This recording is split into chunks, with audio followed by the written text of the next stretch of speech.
Good evening, guys. Hello. I'm super excited, to open the FB live video of the day.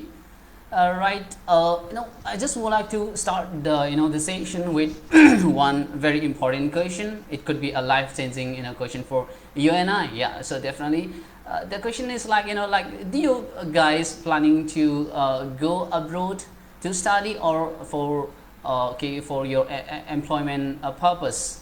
And supposing if your answer is yes, and of course definitely this is the right time for you to test the level of your English and to start working to test your English language proficiency test.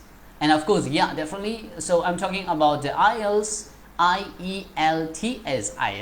Okay, so that's the International English Language Testing System, right? This is one of the most popular, right, advanced English language testing system.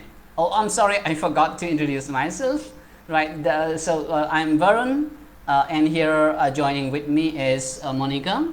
Yeah, so this is okay. She's one of the most influential the English language trainers over here, and also an IELTS experts at Overseas Point Imphal. So today we'll be discussing the important things you need to know about the IELTS, and also anything which is related to the IELTS. Something, let's say, like what are the things an IELTS taker need to know before the test, by the time of the test, and also anything which is related to the IELTS. So Monica, you're welcome here. Yeah, so hi everyone, thank you for joining in. So I would really love to help you out if you have any doubts regarding today's topic. So please comment down below if you have any questions. Your questions can also help other viewers. So let's start. Yeah, thank you very much. Really, honestly, right? You need to post all your queries and questions over here. Right down below in the comment box over here. So Monica, thousands of students and the youth, right? Especially the graduates, young graduates. And also, many people they go to abroad. They go abroad for higher studies, either for higher studies, and second could be for for employment purpose, isn't it? Right. And of course, very sure, all of them must have taken IELTS, because today IELTS is of course mandatory to go to a university or to go for any workforce over here in some other countries. So right now what I need to know is what are the main characteristics, or let's say the features, how the IELTS is tested, and what are the skills IELTS is tested. And second thing what I need to know is now how do we come to know the the proficiency level of the candidate? Right, so IELTS test your listening, speaking, writing, and reading skills. So these are the skills that we collectively call as communicative skills. All right. Right? So they test the skills, and IELTS have a scoring system. All right. With a band score from 0 to 9. Okay. And 1 is the lowest level of English proficiency, and 9 being the highest. Wow. And this test is valid for 2 years, and accepted in many English-speaking countries UK, US, New Zealand, Australia, and other countries too. Okay, yeah, so it's very exciting, really. It is. And by the way, now next thing, maybe this could be the first question, because I would like to know many things from you. So I'll be trying to know whatever I know, few things through questions. Please right? ask. Please ask. Yeah, so definitely. So first thing, I heard about the IELTS, but I never knew who conducts IELTS, and about the testing center. Supposing if any candidate wants to take up IELTS, then where he or she should go for taking up the test? Right, so there are 3 organizations. So two organizations and 1 university that jointly owns the IELTS. Okay. So one is British Council, second is IDP Australia, and third one is the Cambridge Assessment English. So British Council and IDP, they conduct the test, and the Cambridge University, they designed the test. So British Council, they conduct the test for paper-based. Oh, okay. Right, and for IDP Australia, they test on computer delivered basis. Right. So then they have the complete option either to go the paper based or the computer based. Yes, they have option for that. All right, then okay, one more thing sticks out in my mind. Also, I heard like IELTS has two types or two kinds. So like IELTS general and IELTS academic. Yes. So next to the context to these two types, I would like to know like how do they differ from each other? Yeah, so one is IELTS Academic and another one is IELTS General. So IELTS Academic is for study purpose. If you plan to study abroad, then you take up this test. And the test features reflects academic language, which is most suitable if you're entering school, universities or colleges, right? And English General is for those people who are professionals and who want to work or immigrate in other countries and for other purposes. So the questions in the test, it reflects the features of language that is most suitable for workplace. So that's how these two are different that way. Yes. Right, then so which means that supposing if I'm planning to go overseas, or if I'm planning to go to some other countries for to pursue my higher education, then I have to take up the IELTS Advanced, right? Academy. Sorry, yeah, yes. Of course, Academy is supposed to be the more advanced, and that's how I understand it. Yes, it is. Yes. Okay, so that's fine. So next is of course definitely since you are talking about the different approaches of IELTS Academic and IELTS General, and also right next what I need to know is like you must be having some certain steps to understand the approaches. So could you, if I'll be the extremely happiest person if you could. Sure. Yeah. So the general approach will be the same for for IELTS General or IELTS Academic, right? If you are gonna give IELTS Academic, then of course the materials will be different. The materials that you practice for the test will be different, but the general approach to both will be the same. So I would say if your English level is already high, then I would recommend 3 steps, broad steps. So first thing you do is you know the strategies of the test. So it has 4 components, right? IELTS have 4 components. It has listening, speaking, writing, and reading. These are the 4 components, and each have different questions, right? And you need to strategically answer the questions. So you need the strategies. First thing. Second thing is to know your weak areas. Once you explore the strategies and you apply, you try to find your weak areas. Which component are you most comfortable with, and which area you struggle with. So when you find out that, practice more on the ones that you need to improve. This is especially important because see, they give a test report form, TRF, which is the final result, which is kind of report for IELTS, right? So, yeah, so it's a report that they give. So for all report in the form of paper. Yeah, in the form of paper. They will, they will send you a soft copy through email or your contact number that you provided. So they will send you that, and so in that, what I want to point out here is that they have an overall band score. So every component of each one, the 4 components have contribution in bringing out the overall score. The final overall score, right? Overall score. So you need to give good performance in each of it. So let's say if your performance is good in listening, reading, writing, but your score is less in speaking, that it can bring down your overall score, and that can be a problem if you are not able to meet the required band score for your targeted institutions or place, right? So that way you prepare. So if I'm talking about those people who already have a good skill, basic skills of communication. That means you have to have a basic knowledge about grammar, vocabulary, pronunciation, and accent. When you have this 4, you can go for the strategies, and that you have the other 2 steps. But if your English is poor, if you think your English level is low, then please do check out. There are many online platforms where you can check your English level, right? So you can check from there, and if you are not a competent, or if you're not at the level of a modest user, if you're below that, I would suggest you to take up, give more time to improve that basic skills first before you go with the strategies. We should not be hurry up, right? Yeah, we should not hurry up totally, because the fees are costly. So it's advisable that you first improve your basic skills. right? So that's how you go about preparing. And also, right, a few things I need to ask you, because this is going to be very important question to me, and also of course to some of our viewers. Okay, is there any possibility of, supposing if I'm having a very good communication, I can speak so well, I have a British accent or something, blah blah blah, anything else? So is there any possibility of getting low score, or if do you think, I don't know about you, but of course you must be having different perception, but of course personally I feel like if I have a very strong command over the English language, I think I can crack it. I mean, let's say like I heard like different universities, they have a different Venn criteria, something like 7.5 to 8, something blah blah. I don't know much about it. Of course you are, let's say you are the right person to know from this point. So finally, coming back to the question, right? Is there any possibility of a candidate who has a very high proficiency English language getting a very low score?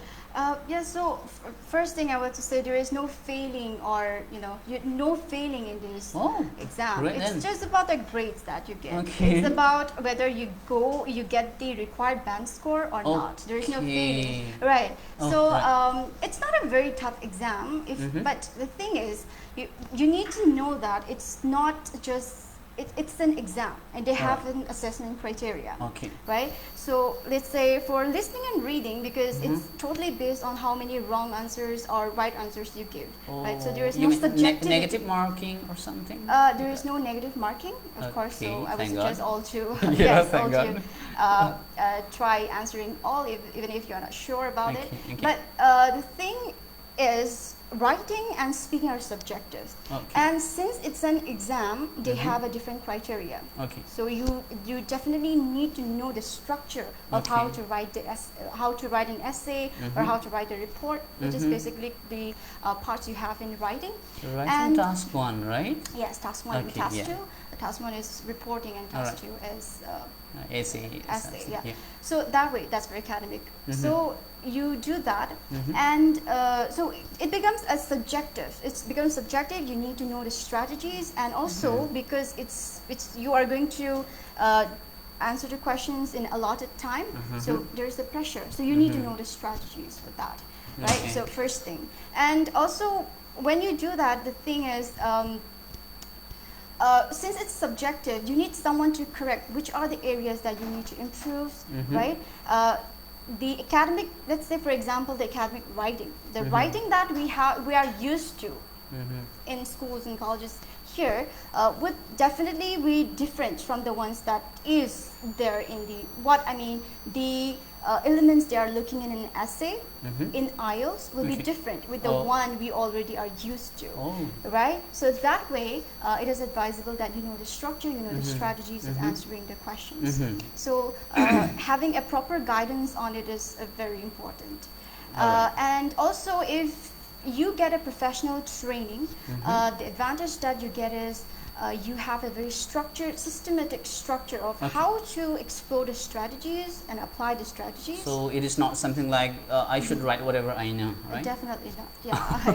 Yeah, So you can't risk there, because you can't go every time there to other, because we don't have test centers over since here. You're talking about the structure, I think there must be also word limit or something, right? Definitely, like if for each component of the test, they have different types of questions, and different types of questions have different techniques to follow. So that you need to learn and apply and practice. So if you get a proper professional training, you get that. You get that systematic structure of how to prepare yourself. So that will cover all the strategies. That will cover how to manage time, right? You're managing your time will only come when you know the techniques, right? Even if your English level is good, you still have to write, because you have to write, get the answers during the allotted time. So it's lots of pressure. So if you know the techniques, you can answer faster. So that way you can complete on time. And also one more advantage of having a professional training is that you get your doubts clear, and also you get a customized feedback. So that must be the reason, you know, in the first attempt I felt terribly too bad, and I felt, oh my god, I could do that, but have it was too bad. Have you learned after that? Yeah, definitely I learned, but still I want to learn more because I need to crack this examination, you know. Okay, so because hello because Marangam, yeah, thank you very much for joining us. You're so active, and yeah, definitely, you know, the discussion is going to be so interesting, and people will, I mean, especially our viewers, will love our discussion, right? Right. Then okay, fine. Next, right? No. Something, you know, I have been thinking so much to ask you. Okay, so let me try to recollect. Okay, fine, I got it. So next, right, what I need to know is, like, do we have any, I mean, how many testing centers do we have, and also like how many coaching centers in India? But of course, we must be having so many, but especially when trying to zero down to our zone. So how many testing centers do we have in the northeastern India, and also how many, like, roughly, how many coaching centers do we have? There are many coaching.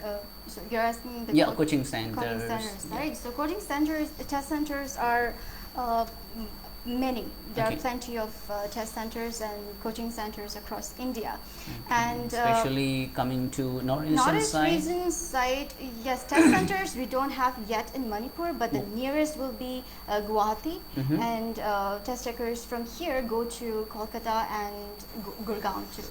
And talking about coaching centers, we have here we provide a service for IELTS training here at Overseas Point, and we have managed to get students who have coached from here have got 7 or 8 bands. Oh, really? I never knew about it. It's a very, you know, it's a very good news, right? Because as you are talking about the expensive, right? Because I also heard, like, if I supposed to go to take for IELTS to the other cities, then it's going to be too expensive, isn't it? It's going to be expensive. The course itself is expensive, and if you take coaching, then it adds more to it. Oops. Right. So, oh my god, then like, especially so if you do the coaching over here, it will be more affordable. So that's the that's the one advantage. So which means in Overseas Point, right? Yeah, in Overseas Point. Okay, yes. That's a great news. At Overseas Point. Yeah. And of course, really thank you very much, you know, for sharing all this information. I was really digging out, you know, like how to get this information, because I try a lot to do research in, you know, through Google, and I finally know I ended up with lots of confusion, like what should I do, because sometimes I listen to this guy, sometimes I listen to the American, sometimes I listen to Australian, you know, like finally I ended up, oh my god, what am I really going to do with that? But definitely, you know, if so that's the greatest advantage. I should not go anywhere else. So I mean, ended up here, and you know, to crack this test. Definitely. All right. So yeah. So I think we are getting some responses. Yeah, from especially from Vikas. Yeah, definitely. Okay. Yeah. So is there any question? Do we have? No, we don't have. No, that's fine. Okay. So. Fine. So finally, no, like, for me, there is no issue at all, because I know where it is Overseas Point and when can I come, because I meet you personally over here. So what about other viewers, if they want to take up the IELTS test, and when could they come up here to get the other, you know, extra inquiries, and if they want to take coaching from here? So if you have planned for studies abroad or working abroad, then because the IELTS test is valid for 2 years, and since we need assessment of what is your English level, we suggest you come before 30 to 40 days before your test booking. Before the test. Before test booking, and also you get the passport application done over here, which is a very important, which is a must-have document for IELTS if you are giving IELTS. Oh wow! Yes. So without passport, we can't. No, passport you can apply here, and you can also get passport. So supposing if I don't have passport, then yes, passport is a must-have document. They don't take any other documents for personal identification. So that's a special case, definitely, because if somebody doesn't have a passport, of course he can come over here and you can provide everything, right? Yeah, I mean, here they can avail the service.